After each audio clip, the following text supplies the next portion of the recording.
Hey, welcome to the Distro Boss Podcast. Salvor here. Today, I'm going to share with you a strategy from my book that I just wrote. That's been launched recently. It's called the Distroverse. It's actually on Amazon right now, so you can find it there. This book covers four steps, four strategies to kind of growing a business from the very, very first stage, which is not setting up a company, which is really where you just become self-employed, right? When you quit your job and you have, you write on your tax form that you're self-employed, and there's actually enough money coming in to say that you're actually not only just self-employed, but you're actually like you're actually earning enough to actually carry yourself. So you're profitable as a person that's self-employed. To then go into step two of part two of the book, which is how to then build a business on top of that. Like, so where you're now thinking about branding, and you're now thinking about infrastructure and support networks and the rest of it. And so that's part two of the book, and part three goes into like how you can then scale this business up that's already cash flowing to something that's scaled and is like running through what I like to call a distribution network. So you've got a ton of people selling internally for you. You've got an inside sales team, and you've got outside sales too. So you've got external elements that are effectively selling your wares for you. And then we go beyond that to part four, which is how to really turn everything on autopilot, right? Where you get to the point where you can start selling nonstop around the world 24/7, and you can do that consistently and have it run where it kind of self-regulates itself. So that's in the book. But right now I'm going to share with you the ground level. This is the first thing that I talk about in the book as far as how you can kind of empower yourself and start earning very quickly. And I want to share this because this is really how I started. And everything in the book, by the way, is my actual story. It's literally how Sav actually did it. This doesn't cover every business strategy that's out there that sits in all the different business books on the shelves. This is really just what I've done. And I'm sharing how effective it is. I'm sharing where it can go wrong. I do talk about that too in the book, because for those of you that know me, I've had my ups, my down. I've had my Icarus moment, where my wings, the wax on my wings melted off, and when I flew too close to the sun, thankfully I didn't perish, but I certainly hit the ground hard. But I talk about all those things in the book in terms of what actually works and where the pitfalls are, and it's a strategy that you can follow, and it does work. So this first strategy, which in fact I'm going to show this on the screen now, you should actually be able to see this. It's a doodle. It's a 4-step framework, and I should apologize to the people who are listening to this podcast in audio only. I should probably not call this the Distro Boss Podcast. I might have to start calling this the Distro Boss Show, because I'm actually going to do a lot more demonstration videos soon. I've actually just started doing them, so this is like the first few of quite a lot to come. But here we go. This doodle here is essentially what I did to not have to work for another company. This is what I did to essentially be self-employed, where I wasn't necessarily a brand, but I was earning, and I was earning significant amount of money to the point where I didn't have to worry about supplementing that with a day job. This was really me working for myself and being able to provide for myself and the people around me. And so if you look at these four, and I'll do my best to describe what's on the screen for the people that are listening in audio only. So in terms of the four doodles on the screen here, you've got contact business, which is the first one. The second is agreeing a fee. Third is finding your ideal customers. And the fourth is start signposting. Now, the first two, contact a business and agreeing a fee, I want you to think of that as your supply side. That's you really getting your product. That's really you getting the thing that you're going to sell that's going to make you money. Finding your ideal customers and start signposting. This is your sell side. So this is where everything is geared towards you selling whatever it is that you're going to be you're representing, so that you can start making money. So that's how we look at this. We split it up into two sections. Now, as far as contacting a business is concerned, this is really, and you might find that this could be familiar, especially if you're accustomed to affiliate marketing. Or if you're like one of those sort of freelance salespeople where you find companies, you say, hey, look, how much are you going to pay me as a reward for selling your stuff to people? If I bring you a customer on a silver platter, I want to be paid this much commission, or how much do you pay you might ask questions like, how much do you pay your current sales or marketing staff as a reward for bringing you customers? Well, whatever that is, I want to get paid that plus more, because you're not even paying me a basic salary.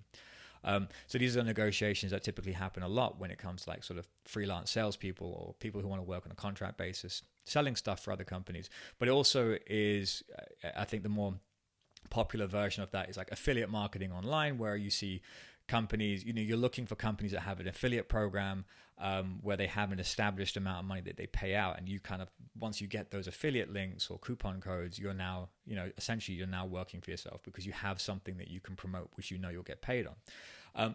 But in this case, what I'm talking about is it's basically the same formula. It's really just looking at it through slightly different angles or slightly different lenses.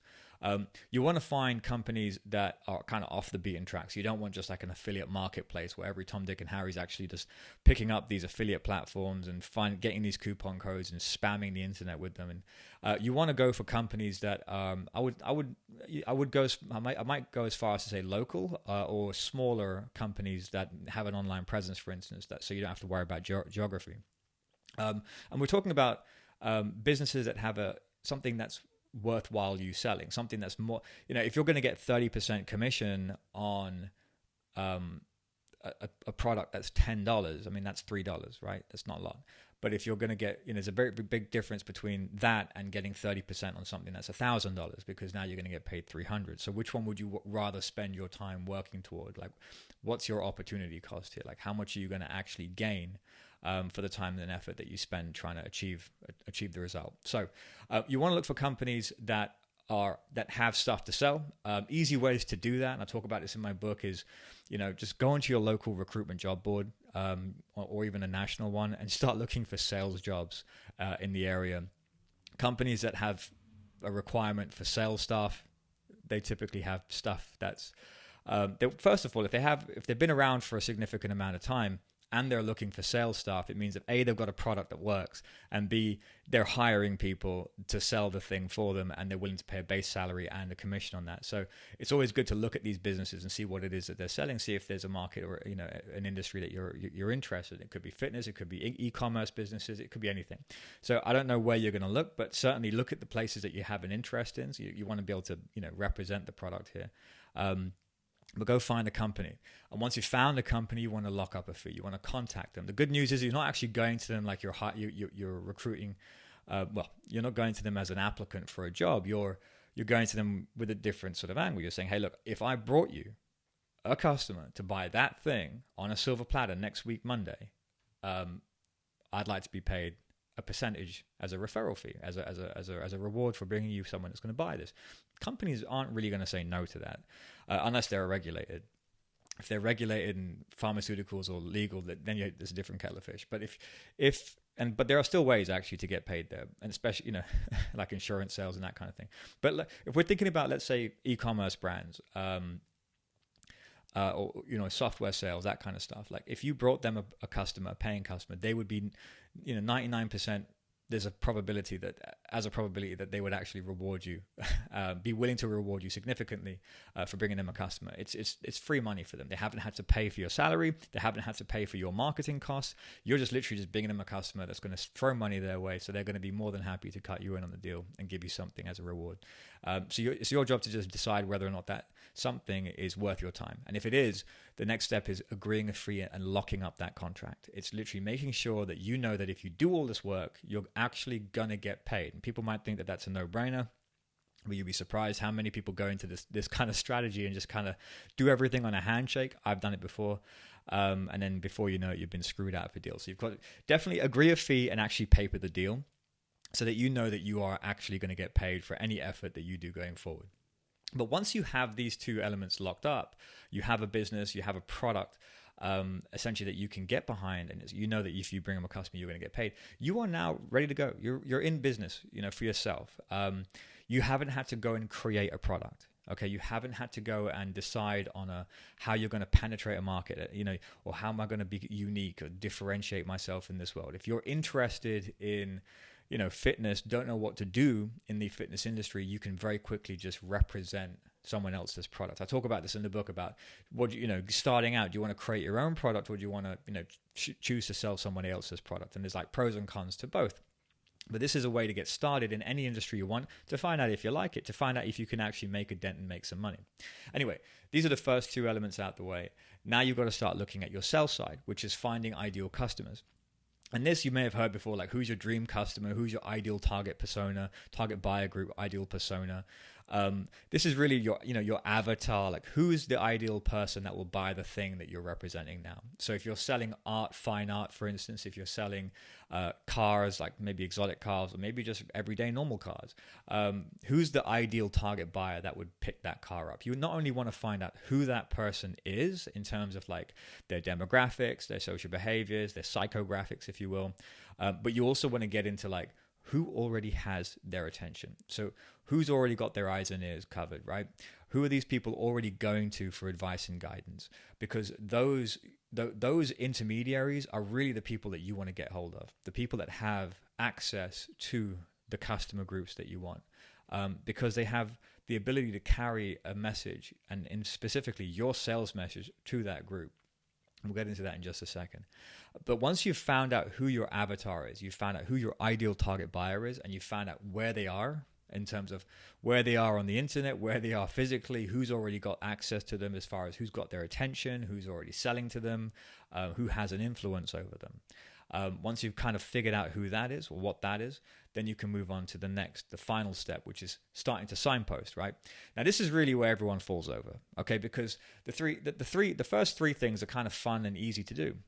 Picking a business is just really you deciding on what you want to do, what kind of company you'd be willing to represent, right? Agreeing a fee is just negotiating. Like, I want to get paid 20%, 30%, or I want a flat fee plus a percentage above certain thresholds of sales that I do. You can have fun negotiating with these things. And even finding the ideal target customer, like who the persona is, your customer persona, and like identifying where they are and who's already actually got their attention. This is all just brain power. This isn't really work. This is really you just thinking about it, strategizing, and contemplating whether or not you're going to do it. It's the signposting part that everyone gets messed up on, because now you have to start thinking about, well, how am I going to get those people? First of all, I know where they are. I know who's got their attention, but how am I going to get to them and make sure that they follow my signposts, as in they go and buy the thing that I represent so that I can get paid? That's where everyone struggles. So that takes me back to step number 3 here, which is finding ideal customers. We talked about finding the people, places, and things that already have access to those customers. And when I say people, I mean people who have influence over them, right?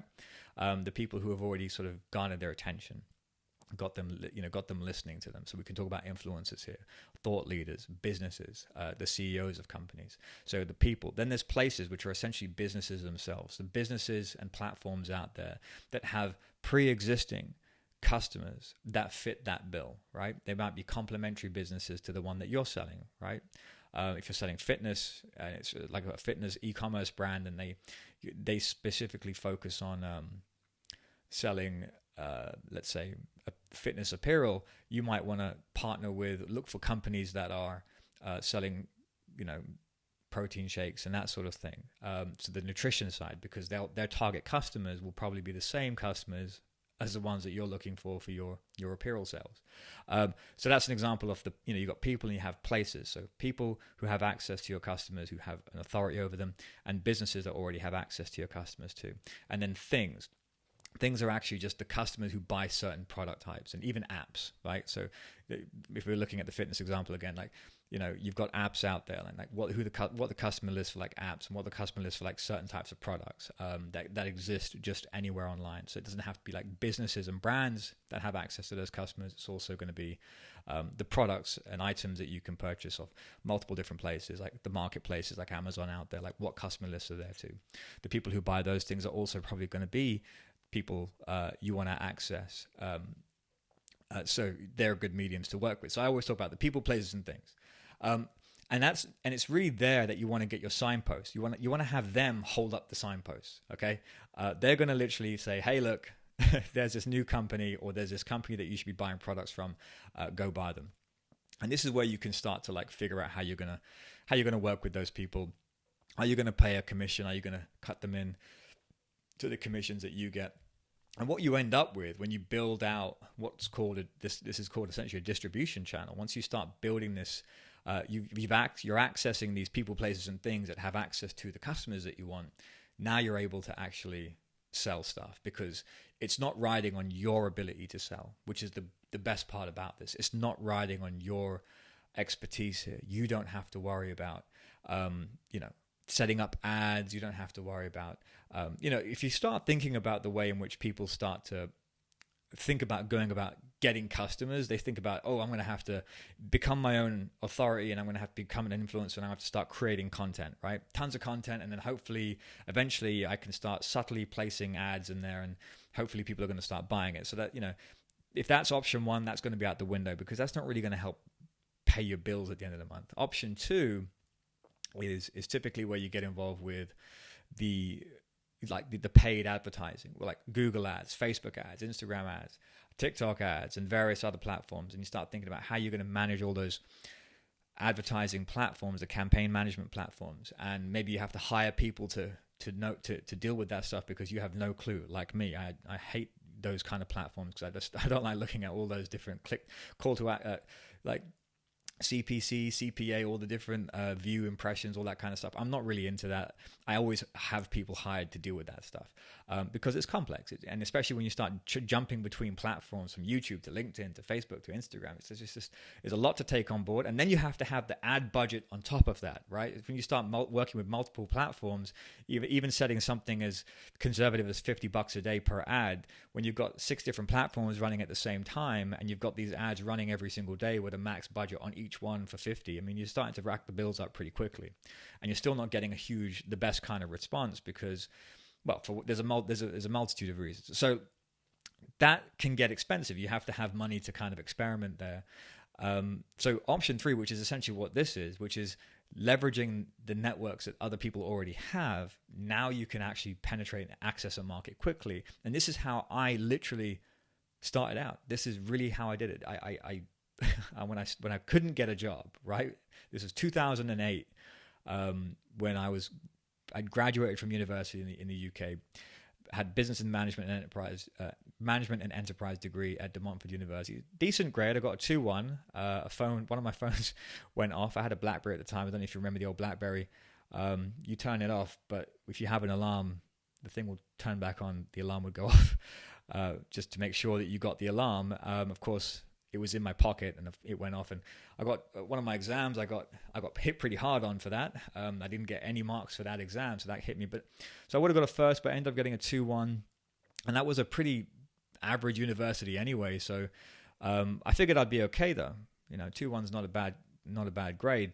But the trouble was, it was 2008, which was a bad recession, and so there were not many graduate jobs out there when I graduated. So things were tough and I wasn't able to actually get a job at first. And so this was actually something I actually learned just from having gone into every interview that I was going to and realizing that I was going through these graduate recruitment agencies who were just shoving me into these interviews. And I was sitting next to these Oxford and Cambridge graduates. I'm like, I know I'm not going to get this job. And I leave thinking, well, hang on a sec. I just walked in there with a price tag around my neck. All this guy had done was find a company that was willing to pay a fee, that's contact a business, agreeing a fee. And then all he had to do was find a ton of, the persona, the avatar that they were looking for, the candidates for the role. And then get us to, put job ads out to us, and we'd start applying. And then he sends them into the business and in the hope that the company is going to say, yes, we'll take the hire. And of course he'll get paid a fee. And that's kind of where I started to realize this little model. And of course, very soon after, you start to realize affiliate platforms work like this and lots of different businesses. But this is really how I started. And I started to make money like this. I started to think about all the different companies that I could work with. I started to think about, all the car sales companies. Like, hey, look, you sell Toyotas. If I came in next week, Tuesday, with someone who wanted to buy that Toyota, like, how much would you pay me? How much do you currently pay your sales staff? And it would kind of expand from there. I went to I started going to the online space. I started looking at travel agencies at the time. They were pretty, before Expedia and bookings.com kind of took over everything. And there were lots of travel agencies around, the boutiques. I'd go to them and they had little online stores, their online booking, their online booking platforms for their businesses. And I'd say, look, and they were these specific types, the 18 to 30s, catered for like travel agencies that would have all these all-inclusive kind of trips. I'd go to them and I'd be like, how much would you pay me as a commission to sell that package, that graduate package that you have? And again, they'd give me a commission, or they'd give based on a coupon code or an affiliate link, and then I'd start going out and marketing that online, and that's how I got into the affiliate world. Anyway, that's really how I got into making money. And back then, it was still difficult. It was, you'd still have to take a lot of time to find everybody who had access to the customers that you want. You'd exhaust your own personal network very quickly. But when you do build yourself a big list of the people, places, and things that already have access to your clients, you end up with something that looks like this. And this is a representation of me in the middle there, the local business that I have had an agreement with, and the influencers and businesses that I've partnered with who have access to the audience groups that I want to target and the pre-existing client list that I want to talk to. And so this is where, if I have, in this diagram here, I've got two people. One is an influencer, one is a business. But, when you start having like 100 different influencers and 100 different businesses all promoting for you at the same time, where you've, say, got a 30% commission from a company on the top line of sales. So if it's like $1,000, you're going to get paid 300, but you're going to give 20% of the total value as a commission to the influencer or to the businesses that sell it for you. So they're earning 20%. They're going to feel like they're winning because they're getting a decent chunk of money. They're getting 20% for a sale, which is pretty good. You're going to get a smaller amount of money, the 10%. Maybe you give them 25% and you're only taking 5% cut. But this is where slices make a loaf, right? Because you're going to benefit from the sheer volume of sales. And plus, as far as anyone's concerned, in regards to as far as the business is concerned, you're the guy, you're the person, you're the bottleneck to that network. So you're the value, you're the valuable asset. I mean, you represent the list of people. And that's what makes you valuable. And you can go ahead and you can work with complementary businesses too. So one company's selling X, you can go to, like I said, with the fitness example, companies that are selling apparel. You can then go to the companies that focus on nutrition, and then you can go directly to the gym membership clubs. You can start to stack it up. And this is really where you start to benefit from this whole distribution network. And it works really well. It really does. And let me kind of spell out some of the figures for you, and I'll share with you in terms of how lucrative this became for me and how it can be for you too, right? Because conceptually, you probably get the idea; it makes sense to you. But on the screen right now is what we call a drop-off funnel, and this is really how leveraging works with influencers, and and I'm going to explain this right now, and I'll go straight through this. If you found, I talked about 100 influencers before and 100 different businesses, but if you were to find 50 influencers with around 25,000 followers each, would you consider that unreasonable? I wouldn't consider that unreasonable or uncommon to find people with 25,000. I mean, it's not uncommon to find people with 1 million plus followers, 500,000, a couple of 100,000 followers. It's not uncommon to find people with those kind of numbers, those audience sizes. So to say you could find 50 people with around 25,000 followers each is pretty conservative. And if you did find 50 people, you'd have a total audience size of around 1.25 million. So 1,250,000. That's 50 influencers with 25,000 followers each. The collective audience size is 1,250,000 of potential buyers, of an audience group that kind of fits the bill in terms of what you're trying to sell. Let's take for instance, we could think about like, let's go with the fitness brand. They're selling fitness apparel, or you could even go with like the 18 to 30 travel agency, for instance, that have like these package holidays, vacations for that age range, and they're selling $1,000, $2,000 packages. Either which way, if you've found 50 people with who speak to that audience, they talk about that subject, if it's fitness or if it's travel, lifestyle, that kind of thing, and their audience is filled with people who are interested in that, who like to hear about travel, lifestyle, or fitness, you've now got a very large potential buyer group there. And so if you were able to get all 50 of those people next Monday at 6 p.m. Eastern time, for instance, as a case study here, to actually make this promotion for you, you can make a couple of assumptions, and this is where the drop-off funnel comes in. So let's say out of the 1.25 million there, when they made that promotion on Monday, 6 p.m. next week, only 30% of the people in that entire audience actually even noticed the ad. Most of them completely missed it. They were driving at the time, didn't see it, was wrong time for them.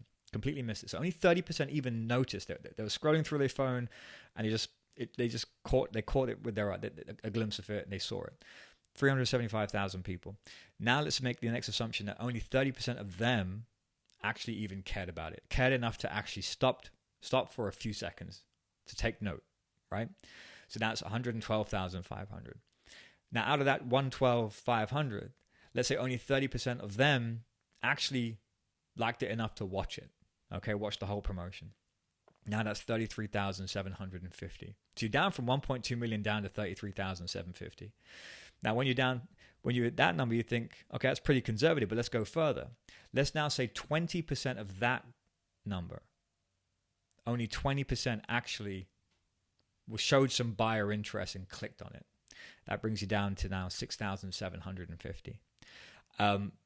Out of the 6,750, let's say only 20% of them actually decided to complete the purchase and buy. That brings your total number down to 1,350 out of 1.25 million. That's a conversion rate of 0.108. 0.108 is less than 0.2 of 1%. That's a very, very small number. It's a I'd say it's a very conservative conversion rate. And if you were selling something, I mean, let's not even consider that, package holidays, package vacations at $2,000 or whatever. Let's say the unit price was something in the region of $97. At 1,350 sales at $97, your total sales revenue there is $130,950. That's on Monday of next week, 6 p.m. You've just pulled in $130,950. You could go even more conservative than that if you'd like. You could even say that out of the 1,350, the 20% that you said bought it, let's say they put it in their cart. Let's say half of them decided to change their mind at the last second, or got busy, did something else, forgot about it, moved on, and let's say only half of them actually bought it. You're down to $65,475,000 that you've earned next week, Monday at 6 p.m., right? And so now you might have to carve a chunk of that out. Let's say you were cutting, that's the unit price at 65,475. Let's say your take on that was 30%.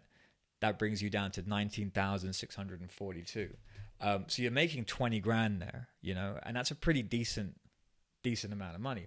This is the thing. You can see how this could be very lucrative. Like, even when you're looking at these these large numbers, even when you start cutting down the percentages that you could be potentially earning, it gets to the point where you're still earning significant. And of course, it can replace a job very, very quickly. And you might be thinking at this point, like, what's the next step? Like, how do I actually make this my reality? If you go back to the 4th step, it's really just very simple. It's just getting off your ass and just speaking to people, like going to companies that you like, look for e-commerce brands that you like, look for businesses that you want to get involved with. You could start selling yachts, fine art. You can go down to selling sweats and fancy apparel wear for the fitness and sports sector. You can go into nutrition if you want. It doesn't matter. Just pick something that you want to get involved with, agree a fee with them, and now you've got something you can sell. This is you now in a position where you can make money. So what you got to do next is just find out who their buyers are and get the signposts up in front of people, and you can do that through the distribution channels that you can create. It's very straightforward, very cool. So how do you now go ahead and build a network like this? How do you actually go ahead and do this now? And that's really where I get to show off a software that I created, because this makes everything super easy for you. And this is the reason I created this software, is because I wish I had this back in the day when I first started this out. It was a difficult, manual, monotonous process that just took forever. It was a process that just it was just tons of Google searches. And I talk about the different manual ways, by the way. There's an entire section, about 20 pages of this book, which are every single manual option that you can use. Strategy that I've used. to go ahead and build a distribution network of people, like people, places, and things. But I've always sought to like streamline that, and this is where this app, this is why this app was born, right? This is what Distrolist was for, because I was always building my distribution list, and that's what this is. And so this platform, if you haven't already seen it, it's before, if you in my other videos, we can search over 250 million influencers across Instagram, YouTube, and TikTok. We can discern between people, brands, companies, and there's a ton of different filters here. So we can actually very effectively build a significant size list just from this. And the simple the features here that make this super powerful is, if I'm looking, let's pick a case study. Let's say it was travel and lifestyle, and I did partner with a booking travel agency for 18 to 30 like vacation packages. So let's say that the target audience that I wanted was the United States, just because I'm generalizing that they have a high GDP and they've got more luxury spend about them.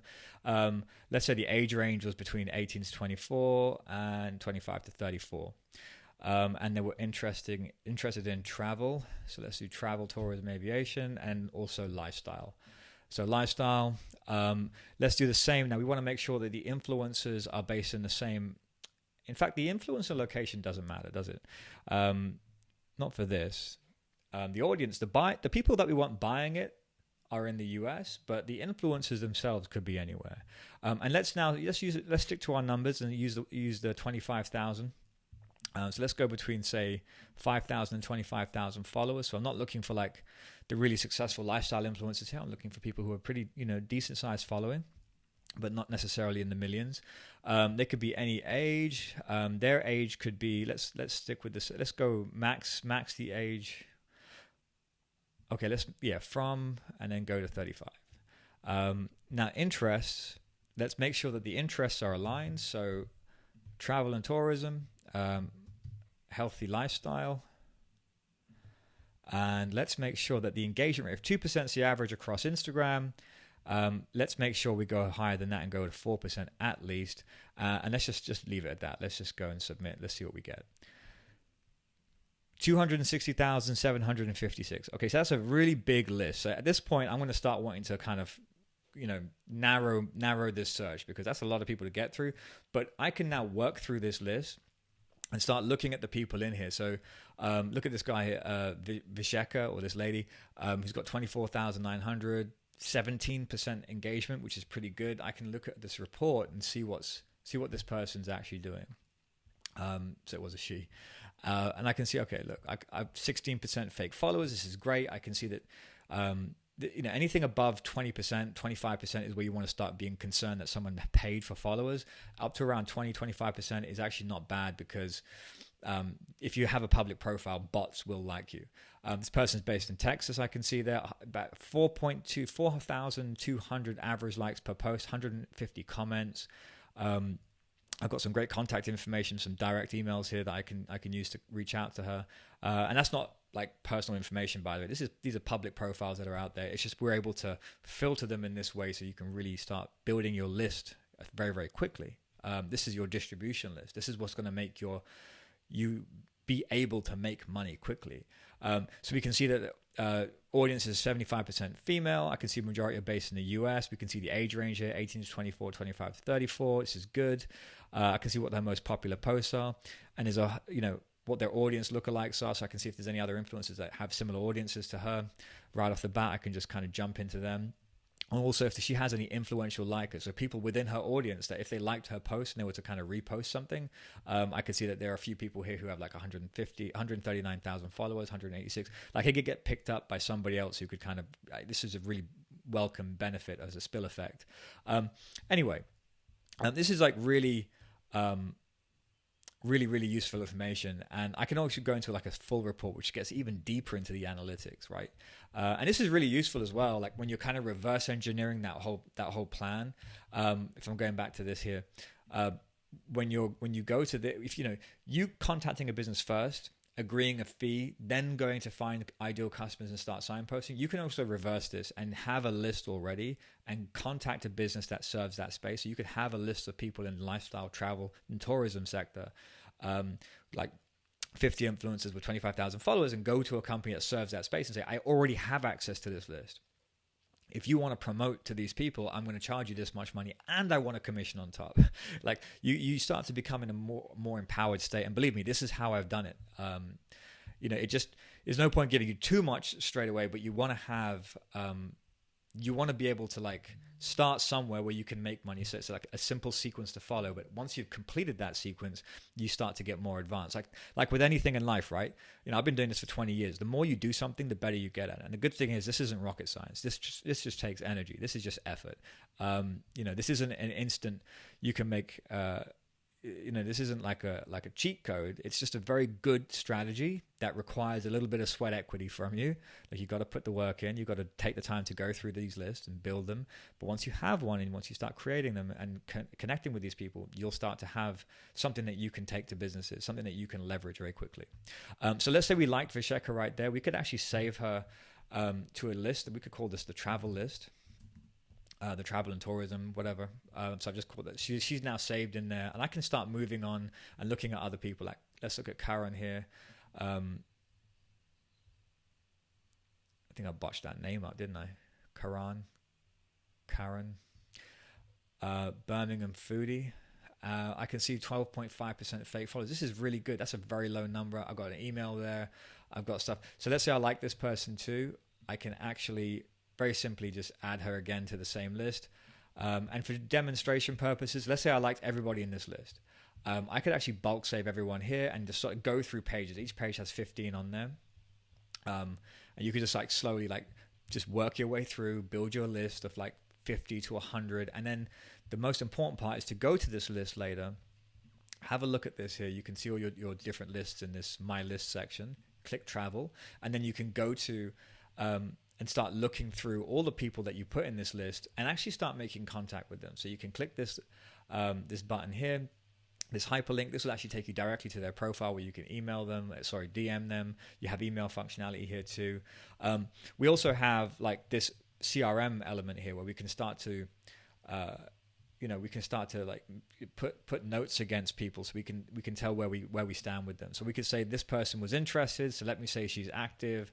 I'll put her part of the travel. I'll put a travel tag on her so that I can very quickly find her from the main homepage, the dashboard, and I can say ready when we are.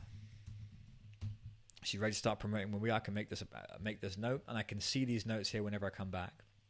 This is a very, very effective, very simple way to kind of work through a list, and you can just take your time, go through and start building your list. And once you've built your list, this is really where you become like a super affiliate. If you're going into the affiliate world,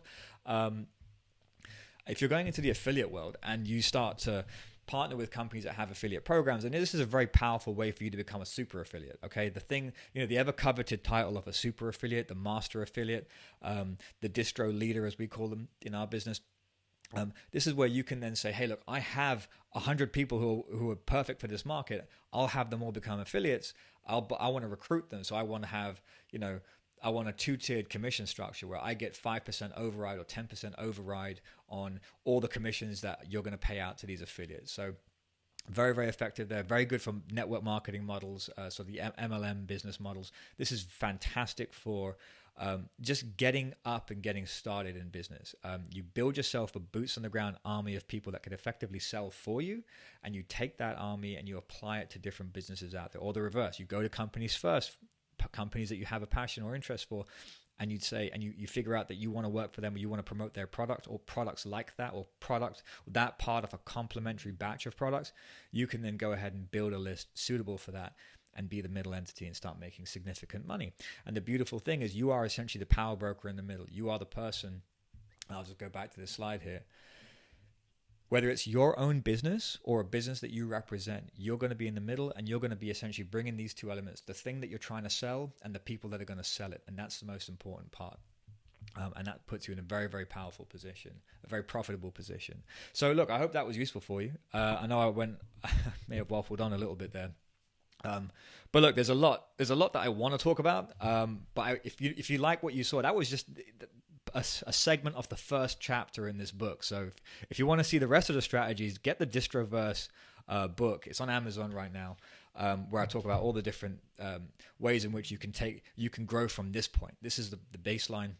This is your ground level entry point, and how you can build a business on top of that, how you can backwards collaborate, how you can forward collaborate, all the different things, ways in which these are all things that I have literally done over the last 20 odd years, and have been very successful at. And I've kind of looked at these strategies and worked with them in various different angles and lots of different industries, from real estate, commercial property, alternative investments, through to your everyday merchandise, e-commerce brands, through to services like recruitment services and marketing agency services. I've done quite a lot, and I've seen this framework, this strategy be applied to all of them successfully. And there's plenty of people that have kind of come into my world where I've kind of just given them advice and guidance on these same models, and they've applied them in their own businesses. And so I've seen it be successful there too. And of course, even though I muddled through this and figured this out myself, once I realized what I was doing, you start to see this model replicated everywhere. Like lots of businesses operate in this way. And, that's kind of how the light bulb moment happened for me. And I hope that if this was new for you, or if you needed a kick up the ass to actually get started, and you wanted someone to reiterate this plan for you because you already knew it, but you just needed me to say it again, I hope that this spurs you into action. I hope that you actually take some steps forward and actually get into business. Look, I'm going to keep doing videos like this. There's plenty of strategies for me to go through. I'll be dropping videos on YouTube. So if you like this, please subscribe. And of course, check out Distrolist, the app. Right now there's a free trial. I am actually going to remove the free trial soon. It's a 5-day free trial. There's a limit on how many searches you can do. The value of my platform is actually in the influencers in there. So when you conduct searches, giving you 5 days free of that is really just this early stage launch, part of the early stage launch, because the value is in that search. So I actually will be closing the doors on the free trial soon enough, and having the price stick at $97 a month. So if you want to jump in and actually try it out, take advantage of the free trial that's available right now at distrolist.app. There'll be a link in the description below.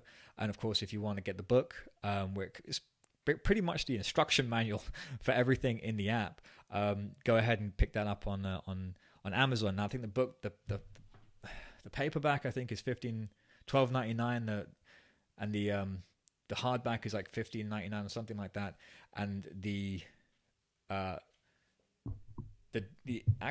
Kindle version is at the most accessible at I set it for 99 cents, I think, but I got an email recently saying it'd been bumped up to $1.25.